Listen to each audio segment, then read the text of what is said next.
Rambo podcast is to inform, enlighten, and be authentic. Let's get right into the conversation. Easy. What's up? My name is Rambo Fame, man. I'm here on the Rambo podcast. I'm here with another Rambo. I thought it was crazy when we first met, and he was like, "Yeah, I'm Rambo too. My name Rambo." So I was like, "Dang." I was like, "Damn, do I gotta change my name now?" Because you already got the Rambo thing on lock, man. Like, people, you are very known here, man. You very known. Clothing designer, or you stylist? Would you say? Yeah, I'd say more of a stylist. Stylist. Okay. And you be having the ladies on fleek, man. You know, when I'm at the clubs, I always see you with the you be having the ladies rock them fur boots. You know, I was like, that's crazy. I couldn't believe that you had everybody on them now. So, like, how do you feel about today? You know, how you feeling today? Give me your insight right now of how what your mental is like right now with Augusta and everything you got going on. You know, I like to do a mental check with my guests. I say my mental good. Mental Okay. is good. I get up every day with a positive mindset. Okay. I say my prayer and I start my day.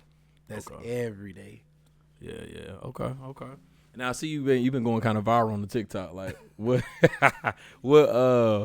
started that for you? Are you just feeling like content is running the narrative now? Like, people want everybody gotta have content. I say before TikTok, even learning about TikTok, I was being like doing videos and stuff like that. Yeah. So I mean, now it's just more of doing my get readies with me. Okay. And then just dancing with it, doing viral TikToks and stuff like that. So. Yeah, and so you're younger. You know, you're in our age group, and I think that the younger entrepreneurs right now. How did you even think to say, "Hey, I'm gonna start a boutique"? And what was the process? What made you be like, "I want to do something like this and stand apart from everybody else"? I'd say when I moved to Augusta, I seen how a lot of women dress, and then being from Miami, we kind of dress different. Florida, so you from Florida, Miami, Florida? So, Okay. coming up here, I've been actually selling clothes for about 8 years. Okay. But before being in a boutique or in the shop, I was selling them out of my house. Okay. So I pull up or they'll pull up on me. Okay. Now, what made the transition into the clothing? Like, was it into getting a store, I should say, and having a storefront and brick and mortar? Because a lot of people nowadays are telling us, like, hey, stay away from the brick and mortar because it costs. It's a lot. It's more costly. It costs a lot. But I rather for the females and people to come in, take a look, try it on, because you have now where I don't want everybody pulling up to my house. Sometimes you don't want everybody to know where you stay at. So I'd rather for you to come to the shop. You could try things on, because if you come to my house, you're just picking it up. Okay. You can't come in and try it on. Now, some females I did not let come in and try it on because I know them. But you can't let everybody into your home. So I just think getting a storefront was kind of better. It's bills, but you got to do what you got to do. So for a young entrepreneur that's coming up and want to, appeal to the generation, to the females or to males, just clothing in general, and having a brick and mortar, what is your advice to the young coming up? I say, put your mind to it and keep going. Because at first, it's been times where I'd be like, you know what, I don't want to do it no more. Okay. Because it do get aggravating. Yeah. But then I know that now, like, the females, they rocking with me, and now I'm about to start my men's. Okay. And the fellas been like, hey, when you going to get men clothes? So I'm about to start on that now, and I'm actually from the order today. So by Wednesday, my men clothes will be here. Well, I'm going to shop with you. Speaking of that, let me go ahead and put my dib in. Can I get just one rack with the Prey, the new Prey clothing line on there? Like, get one rack. That's all I need. I got you. All right, so, man, today, man, I wanted to talk to you about the community. And that's why I wanted to first speak on, what do we call the community? What are you more comfortable with calling? Because I hear how do you say LGBT? Yeah, LGBTQ. So you, I mean, I don't really be into all that stuff. So I really don't. Because I had a debate with two females, and they was like, you need to make sure you know what they want to, what they want the community to be called. Because I said the community, they was like, I don't think they're gonna like that. So what would you say is best to say for the community to keep it on the safe side? How everybody usually say LGBTQ. LGBTQ. All right, I'm gonna work on that. I don't be into all that stuff, but that's what LGBTQ. Yeah. So I see that you beat on your own, you beat to your own drum, you know what I'm saying? How do you stay, so viewed and respected in the community of Augusta? I feel like you're highly respected. When you in a party or an event, people are noticing you. You take heed. You got some of the, like, I ain't gonna lie, some of the finest women that be with you. You got my boo, I love her to death, Steph. Yeah. Steph, my baby, man. I ain't gonna lie. I love her to death. But, like, how do you correlate in that atmosphere? I say I'm just true to myself. I just be me. Like, you got some people that come in the club or come into establishments and do the most. Yeah, but yeah. me, I always been this person. Okay. You can go back home, or you can ask anybody. Like, I always been the life of the party. Okay. Have fun. Gonna make sure everybody else have fun, and that's about it. No drama. We just come in here to party and have a good time. Yeah, yeah. Now partying. One thing I want to talk about. We've been on maybe 2 events together. Yeah. As promoters. Now, how did you get into that field? Because it just seems like it works hand in hand with selling, merchandise and things like that. Does that help your clientele, or does it kind of more or less like? I mean, it's somewhat still the same. Mm-hmm. I never really said I wanted to do it. Just been an offer, like, hey, Mm-hmm. And then if I'm already out, why not just go ahead and do it too? Right, You right, get what I'm saying? And when I'm being the promoter, sometimes the promoter's just chilling and watching, but you would think I'm not the promoter. I'm in the club. I'm in the club. I'm lit. That's just me, because I can't go to no club and just stand there. Yeah, like yeah. I gotta buy bottles. I gotta have me a good time. You gotta have it. Yeah, I was gonna say, because we was on the Miami Vibe party together. I thought I forgot at the time, like, you own the party with us. I said, man, you got the section lit. I'm like, oh, this is crazy. So I don't know. I mean, I felt like it always went hand in hand. If you're working in that field and to be a party promoter or be in the club life, I think it works because you get to see the trends that's out. Yeah. Now, let's talk about the fur boots. I want to know what made that trend just pop. Like, what was it? I mean, it's getting cold, wintertime. Mm-hmm. I think, did I see it actually on, I think I seen it on IG. Yeah, you seen it first? I seen it on IG, and I just went ahead and ordered them. I ordered them like 40, 50 pair of them, and then it went like this. Then I ordered again, and it went like this. And after that, I was like, all right, I'm not going to order no more. Yeah. Then I did it this year again, the same thing. So it's been a trend? Yeah. Okay. I didn't know that. Because we, up north, I haven't seen that. Really? I didn't see the fur boots like that. Like that high to the knee. Yeah. I never seen that. Because I had the short ones, then I had the high ones. Yeah, I've seen the shorter ones, and I think that's more what our because they still wear the jeans. Yeah. But here it don't get as cold, so I think that's one of the reasons why. So, okay.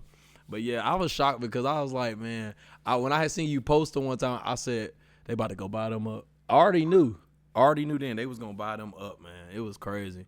So, back to on topic, as far as the community and your viewpoints of it, what is right and wrong about it right now? What do you think? Do you think it's changed? I've spoke with I have family members who are a part of the LGBTQ community, and they feel like it's just different now. It's been kind of a different way of how things are done. Yeah. How people are putting it out there that they are open, and being open with it. How do you feel about that? Do you think it's a difference, or do you think like? Hey, I mean, somewhat it's still the same. You got more. I see you have a lot of more people that's coming out the closet type of thing. You have a lot of transgenders. A lot of people, well, not a lot of people, but a lot of men turn into trans women. Yeah, you have that. I can't really say. I see a lot of men. Some men get exposed. Yeah, that changed a lot. It wasn't really like that, but it's like now you see that every time day, on every Facebook day. somewhere. Yeah, and that's what I kind of wanted to talk about too. Like that exposing culture is like crazy. I don't understand why if it's not for sure or dead set true, or you got a video to see it. Right. Why is it put on men, and then why can't they get that narrative off of them? It's like it stick forever. Like I mean, yeah, that's true. But I say it's true because when somebody say something about, just like if you grow up and they used to say, Rambo used to be pissy. Yeah. It's gonna stick. Like once somebody say somebody stank, it's gonna stick. It's good. It's gonna stick. So sometimes you can't just put it out there that somebody is gay or DL. You can put it on people because I done seen people get paid to do it. And it's like, oh, I'm gonna pay this person such and such just to say it, and you have them dumb ones that'll do it. Right. And so you get what I'm saying? Yeah. So speaking of that, I don't know if you've seen the transgender in Atlanta, Georgia, that accused Bossman D-Lo. Do you kind of not like, or is it offensive when they do it for like a clout chase or to get their name buzzed? Well, I'm gonna say for one, that wasn't a trans. That was just a feminine boy that wear makeup. Trans would be someone that has breasts. Oh, so it's a difference. Yeah, so trans is someone that has breasts. Oh, man. And then they'll be like, you have some that cut it off. Okay, yeah. But that was just a feminine guy. He was just a feminine guy. Oh, man. I don't.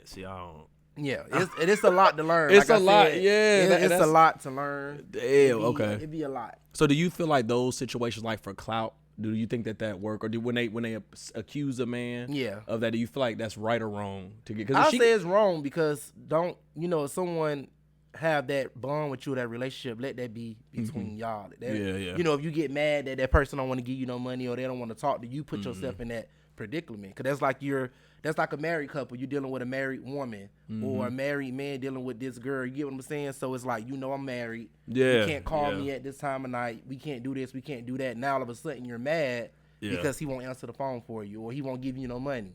But you knew he was married. Yeah. You know what I'm saying? So, but I think that's crazy too, because I feel like there is no from a heterosexual male point of view, there is no more side chicks. It's over with. Like they want to be the main thing now. But then you have some men, or you have the men that let them feel like that too. Yeah. You have some women that like to be a side chick. Yeah. Like I know some women that they love married men. Because when you're dealing with someone married, sometimes you're going to get what you want. You get what you don't want your wife to know. Yeah. But then some people don't know you got some married couples that have open relationships. You think that you being side secretive. chick, But you secretive, really but just the wife apart. really knows. Yeah. She don't care because she got somebody too. You get what I'm saying? So Right. Damn, it's so crazy in this dynamic now of growing up and dating, because I mean, the side chick was a thing back then. I had seen. Remember we talked about you had informed me more about it. Remember I was talking about the relationship with the gay man, and he was getting married to the wife. Yeah. I don't know the names. You know the names a little Clarence, bit. I think. Okay. Is it Clarence? I know what you're talking about. Yeah. Now. The guy from New Orleans. Yeah, he got married. He was getting married to a woman. Yeah. He ended the marriage date. And he got with a man. And got married on that same day. Yeah. How like demoralizing could that be for a woman though? You know what I'm saying? I look at that. Do you think that I would say more? I feel like that was just a clout thing. Sometimes that's what people I do. don't be Yes, knowing. I feel like some people do things just for social media to talk. Yeah. You get what I'm saying? And then you do have some women, even if it is true, you have some women that date openly gay men. You have some women that like that type of stuff. Yeah. That like bisexual men. Some women like gay men. You get what I'm saying? Yeah. Like if you look good or you attracted to a person, you're gonna do what It don't you're gonna matter, do. yeah, You get what I'm yeah. saying? So you have a lot of women that's like that. Yeah, I don't know. That's just like women. You got some men that don't like bisexual women that like men and women. Then you got some men that likes that. You get what I'm saying? Yeah. I know some men that really don't like that because this stud or this girl can really take your woman and make your woman feel good, and you probably get what I'm saying. So yeah. It got some men that really don't like that. Like if you gay or they even have that type of, they would not be with you because you get what I'm saying. Yeah. So, And see, you ran into another question already. I don't understand the correlation, and I'm not mad at you. I don't want you to think this is to you because you be hanging around some of the top tiers. Let's just say that. But like, I don't be understanding the correlation with the openly gay man and the females. mm-hmm. I don't get what it seemed like they trust the gay man more than they trust their boyfriend at times. I had a situation when I was dating. I was dating this woman, and her best friend was like openly gay, and it was like. I would hear them talking about shit that she should be talking to me. Yeah. Like, what is that correlation? Is it just more trusting, or because I know probably know some secrets about. Yeah. So people would be like, yeah, take it to the grave. So, do they feel more trusting in that because there is no repercussion of it, and they know y'all always gonna be locked in tight? No, because sometimes you can fall out with a person. You have True. some women that. I'm gonna say you have some women that hang around gays just to be nosy, to see what's going on. You have some women that. They really don't like gays. They just around you because, you got some gays that, like if you go to Atlanta, you have some gays that they in the club every weekend or every day. They throwing money, they buying bottles, they know what's going on. And so I'm finna be with them because I know if I go with this person, I ain't got to worry about nothing. Oh. So you have some So do you women, feel used in that aspect though? No, I won't say that because my girls that I do hang with, that I'm genuinely I be with, those my dogs. You know what I'm saying? Like Steph I look at them your like dog. sisters. Yeah, Steph, that's my girl. You know what I'm saying? So like me and Steph, we out. If I pay for this one time, she may pay for that the next time. Like we take turns doing things. Oh man. And that's all my homegirls. Like if we go out to eat, you get what I'm saying? So because remember I hit you on the phone about one, and you like nah. Yeah, I'm like that's not my. I don't. I know everybody, but everybody not my friend. Not your friend. I'm saying? And I think that and I'm gonna show love. You show love to me, I'm gonna show love to you. But a friend, a lot of people use that word loosely. Yes, they do. You have to really know who your friend is. Yeah. So do you feel like in the party world in Augusta, let's just say specifically Augusta, because you've been to Miami, you've been in Atlanta. Yeah. Do you feel that is competitiveness here right now? I feel like it is based off of who we work with. Yeah, everything competitive in Augusta. Do you feel why though? I mean, sometimes people but I'm not even gonna say just in Augusta. Really, it's anywhere? everywhere. Cause I done been in Atlanta. I done been in Miami. I stayed in Miami. So a club is a club. You get what I'm saying? Yeah. You want people to come to your club. But then you have some little cities, like I know in Aiken, there's spots up there that sometimes when they have things, they'll have, okay, we gonna have a party this day, and the next day that place will be open, but they'll close down just so everybody could come to that.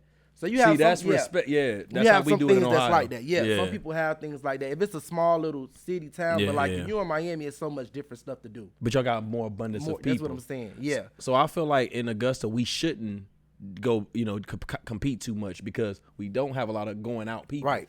I think that there's some way that we should find an opportunity to sit down and say, hey man, tonight everybody should push this club. Yeah. Tomorrow everybody gonna push this event. Yeah, but everybody got bills. Hey, everybody got bills and family to feed, so it's kind of like I can't. I'm not gonna close my club just because this club having a party today. Right. Some people will want that, but at the end of the day, you may have where I don't want to go to this club because I don't like this club. I don't like that owner. I don't like the bartenders there. Then this club, you may like everything about that club because I go to different spots and you have a different experience in each one. You everywhere. I'm everywhere, but you have a different experience in each one. Yeah. You have, like I said, I'm really not a person that'll go buy a drink. I'd rather buy a bottle because you go to certain clubs, you get a drink, a shot or something like, what this is. Yeah. And you go to this one, they may be like, okay, this. Then you go to that. It's everything just different. And each club that you go to anywhere is different. Yeah. So what would you say is coming up next for you in your journey with, whether it's the clothing, promoting parties? What is your next moves in the journey? I mean, I'll say give us everything, but like, what do you say is something that you're looking for? What are some goals that you want to reach? I'm thinking about going to realtor school. Okay. I'm thinking about selling homes because I've been in that field for so long, about 8 years, being in property management. Okay. So that's what made me actually push my business because I got laid off from my job. Oh. And then I already was praying on and I already had things where, hey, at the end of the year, I'm going to stop working and I'm just going to put my all into my business. Okay. So once I got laid off, it was like, you know what? I'm going to go to my shop because I had both. So once I get off of work, I go to the shop. Okay. So now I just put my all into my business and it took off. It was been doing good, but now it's actually better because I'm there every day. Not every day, but I'm there. I'm there for longer hours because at first I get off of work at 5:30 and just go there at 5:30. I make it to my shop about, let's say 6, and I'm closing at 8. Yeah. That's only like 3 hours, so you're not really getting people coming in. So now me being open 7-8 hours a day, So you don't have any employees right now? No, I have someone that work every now and then. Like if I go out of town, hey, how much I could pay you to work for me just for this day? But I don't have no employees. So you 100% locked in. What did it take to get there for you, like mentally though? Like did you just have to just cut out like, hey, right now I gotta lock in? I ain't gonna. I mean, like I said, you just had that popularity though. Yeah, that, and then it's just what you buy and what you order. Cause I make an order something that they may not. I have my days where I don't make no money. Some days females don't come in there at all. But damn, I can't. It's nothing I can do because everybody don't need clothes every day. Right. Everybody not going out every day. So talk about that for business owners, like, because I'm struggling right now with actually getting a lounge or not getting a lounge, and it's because I'm like, well, if I get a lounge, I got to compete with this, and this. You compete with more major market. You got the mall. Yeah. You got outlets. You got the consignment stores like Ross. Yeah. So how do you make yourself a value? You know what I'm saying, in business? When you think about it, when you be like, yeah, I'm gonna open this up. What was that moment that was like, yeah, I gotta go get it. I gotta go after it on my own and not worry about everything else. I say really with me, it's just being yourself. Yeah. When you be yourself, a lot of things, it gets done. That's just me. That's like me just going on TikTok doing get readies with me. Like right now I don't have a website. So I'm working on that. But if I had a website, things would be way better for me. Because you can ship too. I ship every now and then. But if I had that website, when I'm on TikTok and I'm dancing, doing get readies with me, or I'm at the shop and I'm just doing like a video. In my background, it has my business. So girls see clothes. So they're writing me, hey, you have a website? I don't have a website, so only thing I can say is, hey, I accept this, I accept that. But some people want stuff legit. You get what I'm saying? Yeah. So now, do you think that having a website is going to boost your numbers, or do you think it'd be more of a stress? Because when I got my website for my clothing, I ain't gonna lie, it was stressful. I heard it's stressful. It's like, but I think it will boost for me because I have a lot of inboxes, girls that wear clothes and they tag me. Other people from other cities were like, hey, you still have this? It'll probably be sold out. But I'm like, hey, I'm going to redrop it, things like that. But I really think if I get that website, the numbers will definitely jump up. Okay. But I heard it's stressful, so that's another reason why I really haven't done it yet. I mean, because I was in the military, so I have a bigger following with that ass also. And that aspect is kind of like, I have somebody be like, yeah, I'm in Hawaii. You got to take into consideration how much it's going to cost to ship it over there by weight or whatever case may be. Don't let me got nobody who deploy and they be like, hey, man, I need a shirt. Man, I want to rock a shirt during the next field event or something. I'll be like, or in the gym, I'll be like, oh, man. I know that's going to be a hit me for the tariffs is ridiculous. So that's what I'm looking at too. Yeah. But I wish I had a brick and mortar. You know, you gave me that motivation when I didn't even know. Yeah. They was like, yeah, he got a shop. I was talking to somebody, like, yeah, he got a shop. He sell clothes. I said, what? Yeah. And I always wanted to just, kind of speak to you about that, like, and how, because the economy is crazy. It is. It is. So to be able to keep a store open and keep going, that's a blessing for real. Like, you don't see that a lot. So what would you say your hardest part of opening up was? I'm gonna definitely say it wasn't hard. It was just really finding a location and making sure. But that location, because I done been on Dean's Bridge. That was a good location, but it had things that we didn't really like, so we left there. Went on Peach Orchard. Peach Orchard was a good location as well, but it was a little further than where I'm at now. But I was still getting the clientele and making the money. Okay. But I would say where I'm at now is a good location because it's right there. Okay, it's perfect. Right, you're never gonna miss it. You get what I'm saying? Yeah. Okay. So, man, right now I want you to shout out your shop, tell everybody where they can find you, and let everybody know, your handles so they can follow you, get your views up. We keep it going. Let everybody know, man. Okay, so my Facebook, Jayceon Rambo. My business page is I Style on a Boutique. TikTok is Ayo Rambo Doe. You got my IG is Poppy Ass Rambo. Snapchat Rambo Ho 23. And that's about it. I'm checking out. Okay, and what's your address to the shop? Oh, shop. I'm going to say 1743 Gorton Highway, Augusta, Georgia, 30904. So, ladies, you ain't got no reason not to be fitted and ready to go to the club. Go get them furry boots from my guy, man. He keep them going. I mean, he keep ordering them, so they going to keep hopping. Yeah. So, make sure y'all shop. And I want to thank y'all for tuning in, man. We got more interviews coming. Again, I go by Rambo Fame. I'm here with Jayceon Rambo. This the big dog. Miami Rambo. He the Miami Rambo and the Augusta. And I mean, when I came here, his influence is crazy. So, man, make sure y'all shop with him, and thank y'all for tuning in.